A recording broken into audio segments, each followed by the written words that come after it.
Ku tetap cinta, ku tetap cinta, walau badai datang menerpa. Ku tetap cinta, ku tetap setia, ku tetap setia,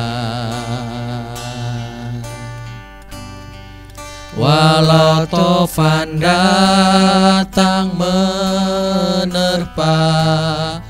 Ku tetap setia.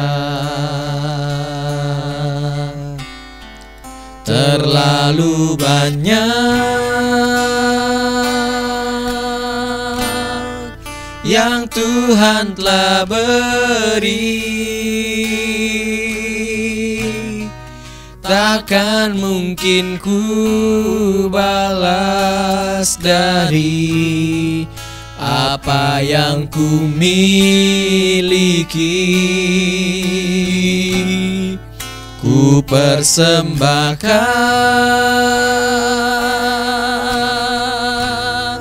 seluruh hidupku,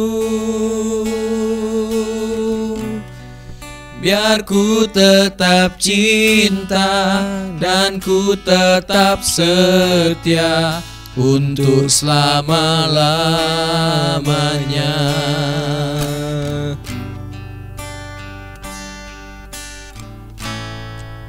Ku tetap cinta, ku tetap cinta, walau badai datang menerpa. Ku tetap cinta,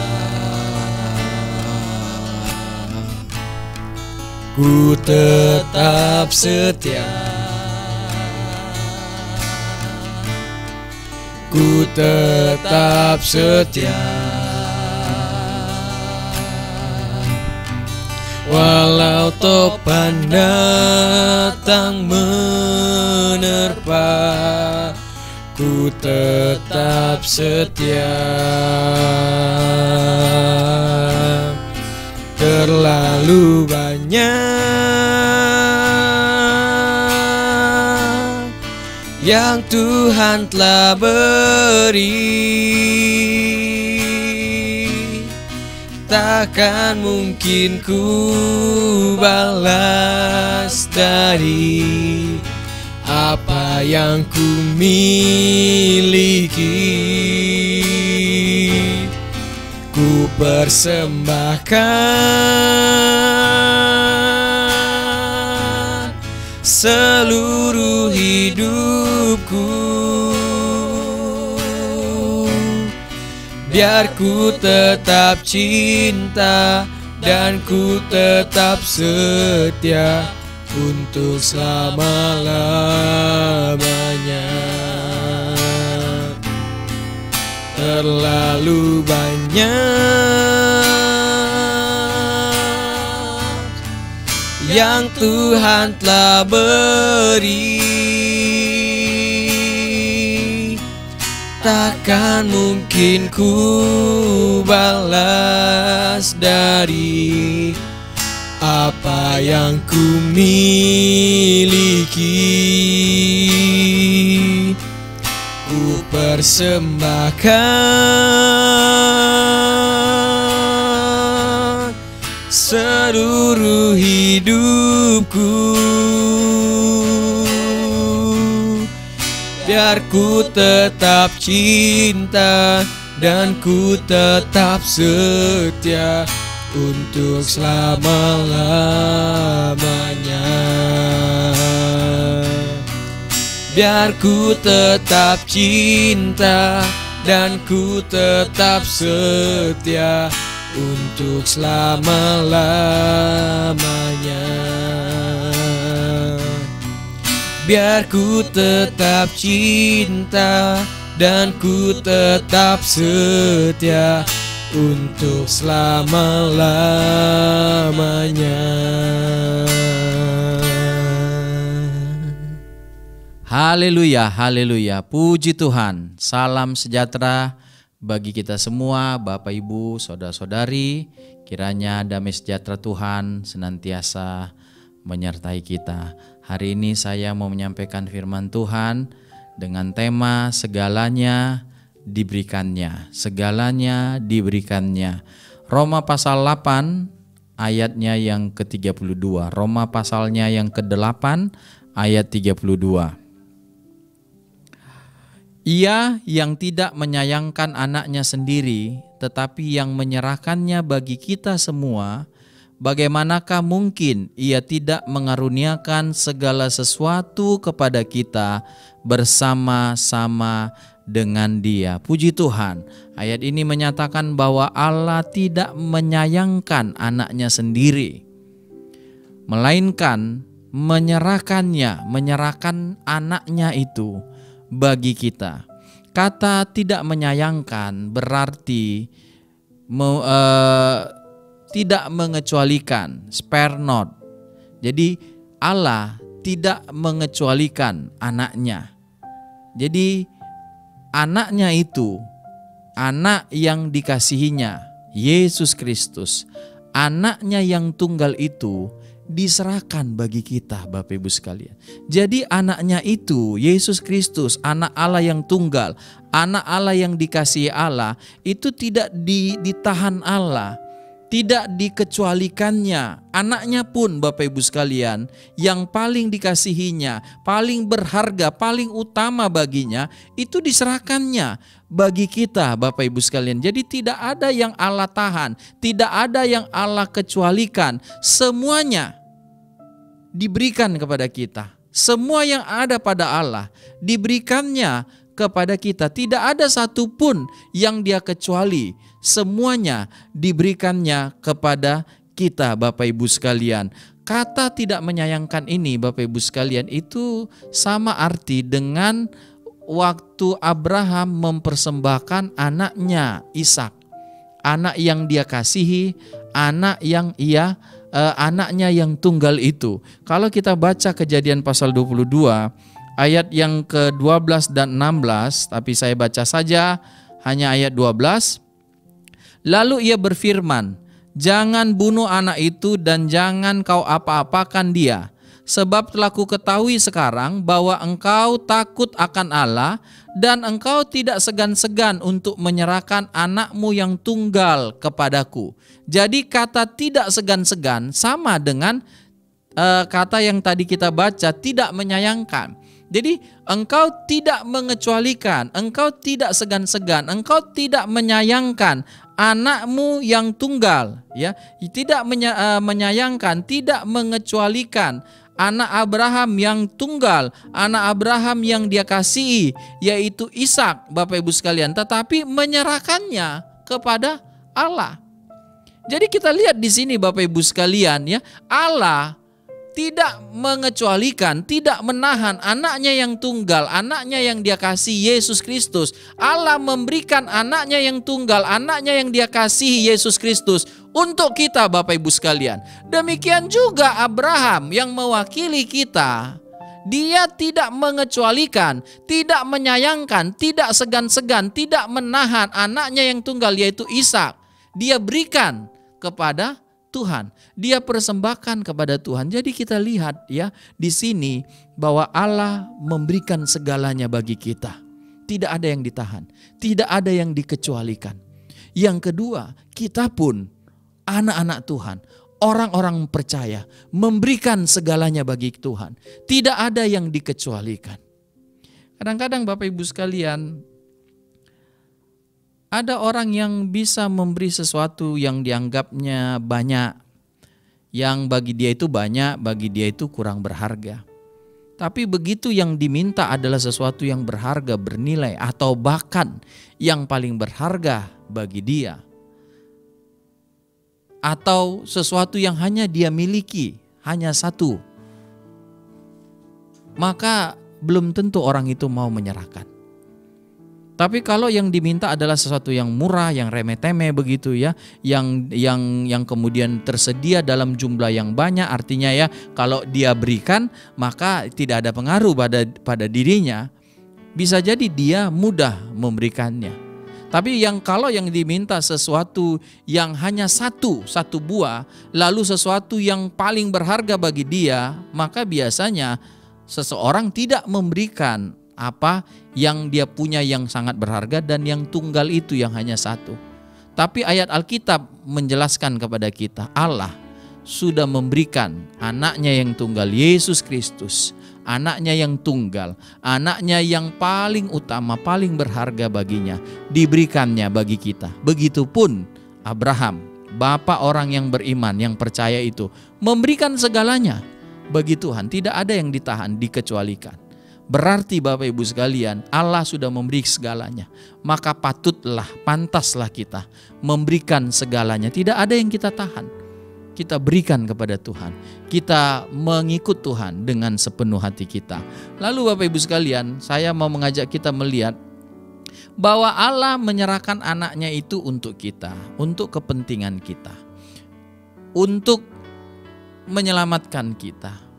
Kalau kita baca, mari kita baca Yesaya pasal 53 ayat 4 sampai 6. Yesaya 53 ayat 4 sampai 6. Tetapi sesungguhnya penyakit kitalah yang ditanggungnya dan kesengsaraan kita yang dipikulnya. Padahal kita mengira dia kena tulah, dipukul dan ditindas Allah. Tetapi dia tertikam oleh karena pemberontakan kita, dia diremukkan oleh karena kejahatan kita. Ganjaran yang mendatangkan keselamatan bagi kita ditimpakan kepadanya, dan oleh bilur-bilurnya kita menjadi sembuh. Kita sekalian sesat seperti domba, masing-masing kita mengambil jalannya sendiri, tetapi Tuhan telah menimpakan kepadanya kejahatan kita sekalian. Allah menyerahkan anaknya yang tunggal yang Ia kasihi untuk menanggung, untuk memikul penyakit kita, kesengsaraan kita, hukuman akibat pemberontakan kejahatan kita. Jadi Allah menyerahkan anaknya yang tunggal supaya anaknya yang tunggal itu bisa mati. Jadi kepada anaknya yang tunggal, kepada Yesus Kristus, Bapak Ibu sekalian, dipikulkan, dikenakan segala hukuman yang disebabkan karena dosa-dosa kita. Jadi Allah menyerahkan anak yang tunggal supaya anaknya yang tunggal itu memikul, menanggung segala ganjaran, segala hukuman yang disebabkan oleh karena dosa, kejahatan, pemberontakan manusia. Sehingga manusia yang berdosa, kita yang berdosa, bisa beroleh keselamatan. Karena dosa-dosa kita, hukuman akibat dosa kita sudah ditanggungkan, sudah dipikulkan kepada anaknya yang tunggal, Yesus Kristus. Haleluya. Jadi Allah menyerahkan anaknya yang tunggal supaya lewat anaknya yang tunggal kita diselamatkan. Yohanes pasal 3, Injil Yohanes 3 ayat 16. Karena begitu besar kasih Allah akan dunia ini, sehingga Ia telah mengaruniakan anaknya yang tunggal, supaya setiap orang yang percaya kepadanya tidak binasa, melainkan beroleh hidup yang kekal. Jadi Allah menyerahkan anaknya yang tunggal, anaknya yang Ia kasihi, supaya disebutkan Bapak Ibu sekalian, orang yang percaya kepadanya tidak binasa. Supaya ada keselamatan, supaya orang berdosa, supaya orang yang memberontak, orang yang melakukan kejahatan itu tidak dibinasakan, tapi beroleh hidup yang kekal, beroleh keselamatan karena iman percayanya kepada Allah, kepada Yesus yang diserahkan untuk pembenaran kita semua. Haleluya, puji Tuhan Bapak Ibu sekalian. Lalu dikatakan dengan Allah memberikan anaknya. Jadi anaknya diberikan, maka Allah memberitahukan kalau anaknya saja yang terutama, yang paling berharga bagi Allah, itu diserahkan bagi kita. Jadi kalau yang paling berharga saja diserahkan, maka hal-hal yang lain, segala sesuatu yang lain itu pasti diserahkan juga. Jadi kalau yang paling berharga saja, paling dia kasihi saja Bapak Ibu sekalian. Jadi tidak ada yang lebih berharga lagi selain daripada anaknya yang tunggal Yesus Kristus. Tidak ada yang paling bernilai bagi Allah selain anaknya Yesus Kristus. Kalau yang paling bernilai, paling berharga saja Bapak Ibu sekalian itu diserahkan, maka hal-hal yang lain itu pun akan diserahkan. Segala sesuatu diserahkan. Jadi tidak ada yang tidak diserahkan. Mari kita percaya di dalam Yesus kita mendapat segala sesuatu. Sesuatu yang paling berharga maupun sesuatu yang di bawah yang paling berharga. Yesus Kristus diberikan maupun segala sesuatu yang nilainya di bawah Yesus Kristus itu. Jadi itu janji Tuhan, kalau anaknya saja yang paling berharga, paling utama itu diserahkan, maka hal-hal yang lain, segala sesuatu itu pun Bapak Ibu sekalian diberikan kepada kita. Tidak ada yang dikecualikan, tidak ada yang ditahan. Jadi artinya tidak ada yang kurang bagi kita. Karena Tuhan memberikan segala sesuatu kepada kita. Tidak ada yang ditahan, dikecualikan Tuhan kepada kita. Semuanya diberikan Tuhan kepada kita. Berbahagialah kita, banggalah, senanglah kita, bersukacitalah kita kalau kita mendapatkan segala sesuatu dari Allah. Puji Tuhan, kita mengucap syukur kepada Tuhan karena kita mendapatkan segala sesuatu. Kita mendapatkan anaknya yang tunggal, yang sangat dikasihi Tuhan, yang paling berharga bagi Tuhan. Kita pun mendapatkan hal-hal yang lain. Apa yang menjadi keperluan? Apa yang menjadi kebutuhan kita? Kalau kebutuhan yang paling tinggi bahkan tidak bisa kita penuhi, itu sudah dipenuhi oleh Allah. Keselamatan, pengampunan dosa Bapak Ibu sekalian adalah kebutuhan yang tidak bisa kita penuhi dengan diri kita. Kita tidak bisa selamat, kita tidak bisa beroleh pengampunan dosa dengan kekuatan kita. Tapi Allah berikan kepada kita. Kalau begitu, kebutuhan-kebutuhan kita yang lain yang di bawah keselamatan kita, di bawah daripada kebutuhan akan pengampunan dosa kita, tentu akan diberikan Allah juga. Artinya apa yang kita butuhkan? Butuh makan, butuh minum, butuh rasa tenang, butuh tempat untuk tinggal. Mari kita percaya, Allah memberikan kepada kita. Allah memberikan segala sesuatu. Dia tidak hanya memberikan anaknya yang tunggal, tapi dia memberikan segala sesuatu yang kita perlukan. Dia memberikan kebutuhan rohani, kebutuhan jiwa kita, kebutuhan tubuh kita. Semuanya Tuhan berikan kepada kita. Lalu Bapak Ibu sekalian, kita maju lagi Bapak Ibu sekalian. Ayat ini dikatakan bahwa segala sesuatu itu, saya baca ulang Roma pasal 8 ayat yang ke-32. Ia yang tidak menyayangkan anaknya sendiri, tetapi yang menyerahkannya bagi kita semua, bagaimanakah mungkin ia tidak mengaruniakan segala sesuatu kepada kita bersama-sama dengan Dia. Jadi tidak mungkin bahwa Allah tidak memberikan segala sesuatu. Keperluan-keperluan kita yang lain, kalau keperluan kita akan keselamatan saja sudah diberikan bagi kita, apalagi hal-hal yang di bawah keselamatan itu Tuhan berikan kepada kita. Kalau begitu dikatakan bahwa segala sesuatu dikaruniakan kepada kita bersama-sama dengan Dia. Jadi segala sesuatu diberikan Allah kepada kita bersama-sama dengan Dia. Di dalam anaknya yang tunggal itu kita bisa mendapatkan segala sesuatu yang kita butuhkan. Bapak Ibu sekalian, di dalam Yesus Kristuslah kita mendapatkan segala sesuatu yang kita butuhkan.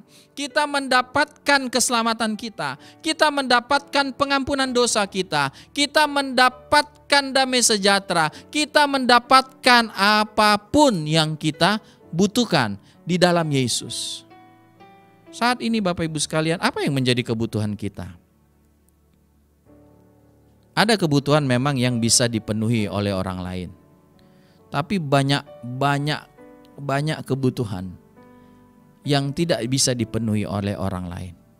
Tapi kita bisa datang kepada Yesus karena Allah sudah mengatakan bahwa segala sesuatu yang kita butuhkan, segala sesuatu itu diberikan di dalam Yesus. Haleluya. Mari kita datang pada Yesus. Apa kebutuhan kita?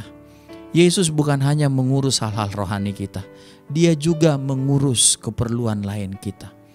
Yesus bukan hanya berkuasa, Bapak Ibu sekalian, dalam hal mengampuni dosa kita. Dia juga berkuasa untuk menyembuhkan sakit kita apapun. Segala sesuatu. Ketika kita datang, Dia juga bisa pulihkan keuangan kita, ekonomi kita. Dia bisa buang ketakutan, kerisauan kita. Segala sesuatu. Jadi Yesus itu akan memberikannya tanpa batasan. Dia memberikan segala sesuatu. Apa yang menjadi keperluan kita? Sebutkanlah, katakanlah. Kita bisa dapatkan di dalam Yesus. Haleluya Bapak Ibu sekalian. Yohanes pasalnya yang ke-14 ayat 13. Injil Yohanes 14 ayat 13. Dan apa juga yang kamu minta dalam namaku, aku akan melakukannya, supaya Bapa dipermuliakan di dalam Anak. Lalu Yohanes 16 ayat 23 sampai 24. Dan pada hari itu kamu tidak akan menanyakan apa-apa kepadaku. Aku berkata kepadamu, sesungguhnya segala sesuatu yang kamu minta kepada Bapa akan diberikannya kepadamu dalam namaku. Sampai sekarang kamu belum meminta sesuatu pun dalam namaku. Mintalah, maka kamu akan menerimanya, supaya penuhlah sukacitamu. Haleluya. Tuhan sudah memberikan kepada kita segala sesuatu. Tidak ada yang kurang. Pemazmur pernah berkata bahwa dulu dia muda, sekarang sudah menjadi tua, tapi tidak pernah aku melihat orang benar kekurangan atau anak cucunya meminta-minta. Dikatakan juga dalam pemazmur ya, bahwa orang-orang benar tidak kekurangan satupun yang baik. Jadi segala sesuatu tersedia, telah diberikan kepada kita di dalam Yesus. Sekarang saya mengajak kita, mari kita meminta kepada Tuhan. Kita berdoa, kita memohon, kita meminta di dalam nama Yesus Kristus. Sehingga ketika kita berdoa, kita mendasarkan, kita menyatakan, menyampaikan doa kita itu di dalam nama Yesus Kristus. Karena segala sesuatu sudah diberikan Allah kepada kita di dalam Yesus Kristus. Yesus katakan, engkau belum pernah meminta. Mungkin ada di antara kita Bapak Ibu sekalian yang belum pernah meminta. Atau kita tidak percaya bahwa kita bisa mendapatkan segala sesuatu di dalam Yesus. Hari ini, waktu kita mendengar firman Tuhan ini, mari kita meminta. Apa yang kita mohon, semuanya itu sudah tersedia. Bahkan sebelum kita membutuhkan, Tuhan sudah menyediakan. Dia memberikan segala sesuatu di dalam Yesus. Jadi mari kita berdoa. Kita berdoa apa yang menjadi kebutuhan kita, kita terima di dalam nama Yesus Kristus itu. Apa yang menjadi keperluan kita, kita bisa dapatkan. Kita minta dari Tuhan dan Dia punya semua yang kita butuhkan. Kalau kita pergi ke supermarket Bapak Ibu sekalian, hypermart dan segala sesuatu ya yang kita tahu di situ tersedia semuanya. Tapi ada benda-benda yang kita butuhkan yang tidak tersedia di sana. Tapi ketika kita datang kepada Tuhan, Bapak Ibu sekalian, Tuhan tidak akan berkata bahwa aku tidak bisa memberikan atau aku tidak memiliki, aku tidak bisa memenuhi yang kau minta, yang kau perlukan. Karena segala sesuatu bisa diberikan oleh Tuhan, sudah diberikan oleh Tuhan, dan Dia berikan di dalam Yesus Kristus. Artinya sekarang kita tinggal memohon kepada Yesus, datang kepada Yesus dengan iman kita. Kita mohon, kita minta, Tuhan berikan kebutuhanku, karena kebutuhan itu sudah diberikan di dalam Yesus. Kita tinggal meminta, memohon, dan kita menerima apa yang menjadi kebutuhan kita. Tuhan memberkati kita. Mari sama-sama kita berdoa, memohon, karena di dalam nama Yesus sudah diberikan segala sesuatu kepada kita. Bapa di sorga, kami datang kepadamu, kami bersyukur Tuhan, bahwa segala sesuatu sudah Tuhan berikan kepada kami Tuhan. Kalau Yesus saja, anak-Mu yang tunggal yang Engkau kasihi, Engkau sudah berikan bagi kami, maka hal-hal yang lain, segala sesuatu pun Tuhan berikan kepada kami di dalam Yesus Kristus itu. Karena itu kami mau berdoa di dalam nama Yesus. Apa yang menjadi kebutuhan kami Tuhan, kami percaya kami terima dari Tuhan. Berilah kepada kami apa yang kami butuhkan Tuhan. Apa yang menjadi keperluan kami Tuhan, Tuhan berikan. Kami minta lewat ibadah ini dalam nama Yesus. Kalau dia ada di antara kami butuh kesembuhan, butuh kesehatan, Tuhan berikan dalam nama Yesus. Butuh Tuhan Yesus makanan minuman, Tuhan berikan dalam nama Yesus. Butuh damai sejahtera Tuhan, Tuhan berikan di dalam nama Tuhan Yesus. Biarlah apapun yang dibutuhkan oleh umat-Mu, dibutuhkan oleh kami mohon, kami minta itu dalam nama Yesus. Dan kami menerima apa yang kami butuhkan di dalam nama Tuhan Yesus. Terima kasih untuk segala sesuatu yang Tuhan sudah berikan. Terima kasih untuk setiap kebutuhan yang Tuhan sudah berikan bagi kami. Dan kami percaya kalau Tuhan sudah menolong kami di hari-hari lalu, sudah mencukupkan, sudah memberi bagi kami di hari-hari lalu, maka di hari ini dan hari-hari depan kami, Tuhan pun akan memberi dan mencukupkan setiap kebutuhan kami. Terima kasih untuk ibadah yang diberkati ini. Kami percaya Tuhan memberkati, Tuhan menolong kami, Tuhan menyertai kami. Kami terima berkat-berkat yang berasal daripada Allah Bapa, cinta kasih daripada Allah Anak, persekutuan yang daripada Allah Roh Kudus, kiranya menyertai kami mulai sekarang bahkan sampai selama-lamanya. Berkat-berkat ini kami terima di dalam nama Tuhan Yesus Kristus. Haleluya, haleluya, amin. Puji Tuhan, Tuhan memberkati kita.